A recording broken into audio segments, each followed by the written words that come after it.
Hello, hello, hello. Welcome back. Hope you're having a wonderful day. My last 2 days have been a bit exhausting, having to walk for a long period of time in very hot weather for the first day to get my vaccine. So, I am very tired and I'm not going to put a lot of effort into this edit and just get it out, set to go, keep it very short and brief. So, to that end, let's roll and accept any fumbles I make along the way. And also, I feel the strongest need this time to start incorporating spoiler alert, because a lot of stuff happens. Straight off the gate, we are presented with a scene that I feel like would have been a far better closer. Like, after last time with them, seeing the thing get destroyed. Like, they're gonna make it through that, so it's not a good beat to end on.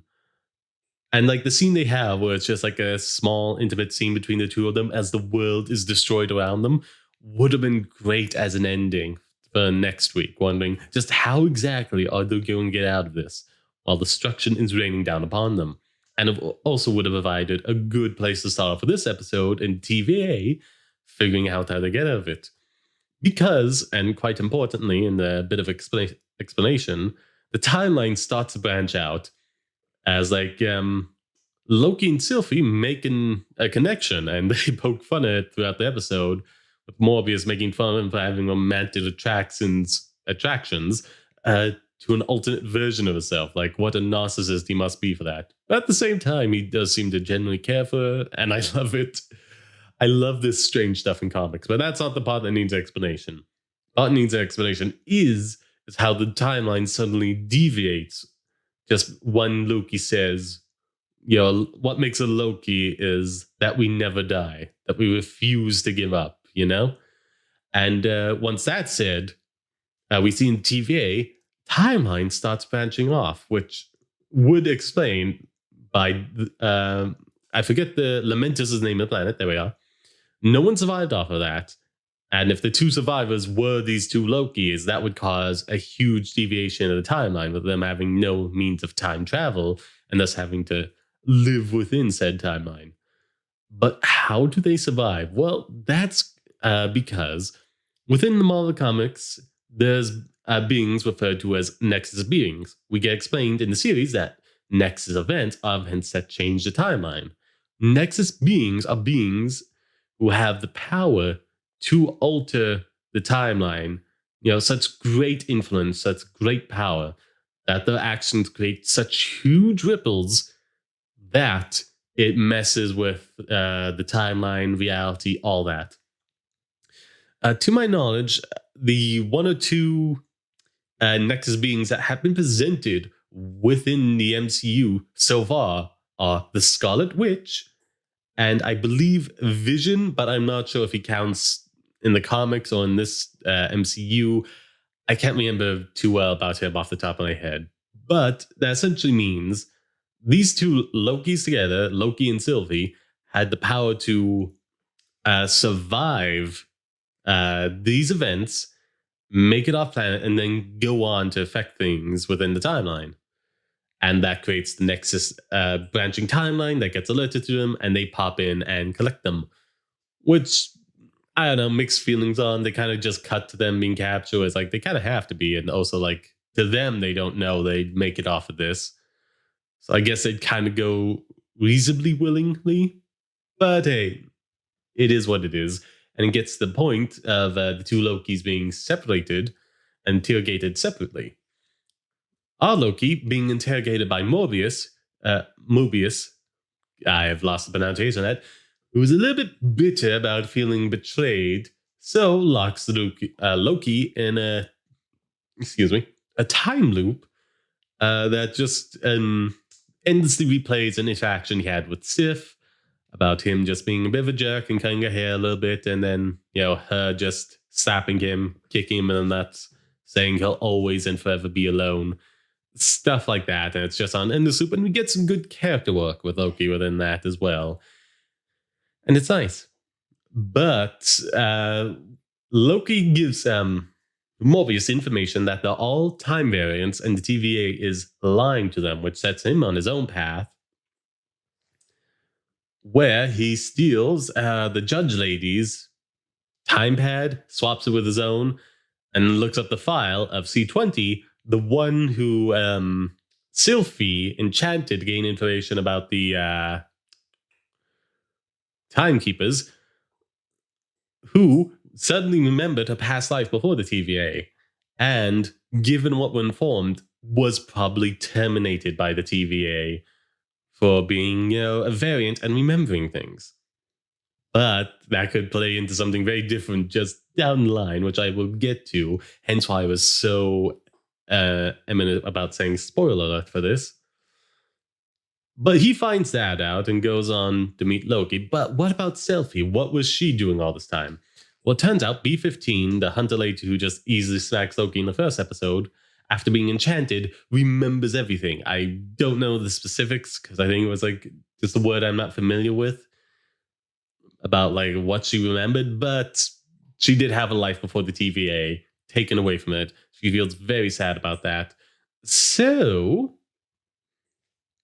she kind of works as the double agent, even though found out pretty quickly. But it doesn't matter. She still serves her part in what she wants to do. And that sets us up for the final confrontation.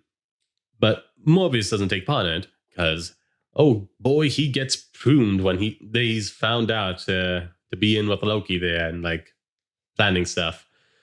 I mean, in my opinion, he gives away his temp pad, which is he's trying to bluff his way out of it, but that was a mistake at that stage. They should have ran, He probably also should have bought the control for the collar and deactivated that, but that's neither here nor there. We'll get to it shortly. Now, he is pruned. Loki is pissed about that after, being lied to about Sylphie being pruned and being very distressed over that. But they both get taken to the Timekeepers, who don't really seem to have an end game here and just kind of mock the two Lokis, assuming they're in full control and just have the ability to do so. But wouldn't you know, B-15 swoops in to unlock the collars and give them agency again, and Sylphie her big-ass sword, which is nice. But she goes out pretty quickly. I feel it would have been better to have just a few extra guards and let her take care of those.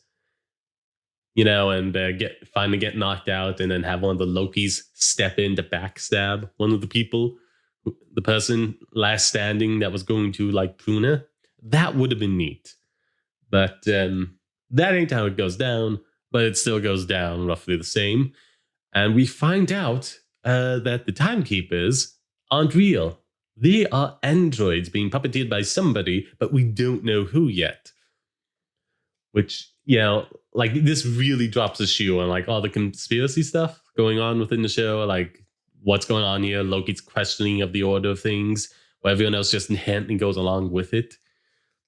It's a very good payoff, though the only thing I'd say is I wish there was more episodes to the series, because from what I found out, there's only 6, and of all the ones to only get that many, I feel like Falcon and Winter Soldier probably could have done with less screen time and less filler, and this show really needed it to build up the suspense and intrigue about what's going on in the TVA, so more character moments. That's neither here nor there. Now, you see, Sylphie made a critical mistake because we find out she wants to personally fight the judge because she was the person who tried to prune her. I can only assume, based on the vagueness of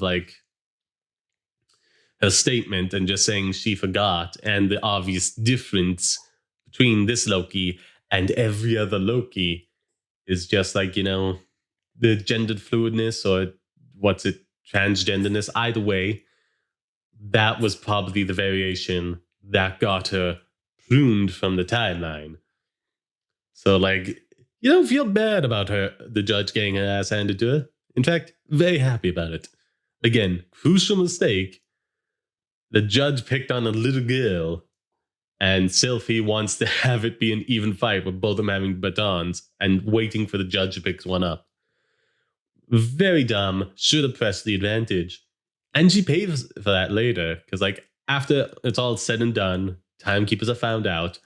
Loki is trying to open up to her about her feelings and, just establish their connection. But wouldn't you know it, Selfie didn't even kill the judge after she bet her, just left her unconscious, and she woke up and pruned Loki. Oh boy, was that a mistake on her part. Because she immediately gets disarmed. I also have to appreciate the irony of Loki getting backstabbed for once. But still, it's even worse because he was finally within his own timeline, making the right choices and wanting to be a relatively good person. And open up and connect to this person, and that's when he gets got. It's incredibly tragic. But Selfie easily disarms the judge because, she only got the other Loki via backstab, You want getting the element of surprise after you backstab the person they were talking to. Ain't happening. But Selfie doesn't kill her because she wants to find out what's going on here now, and she's going to pump her for information.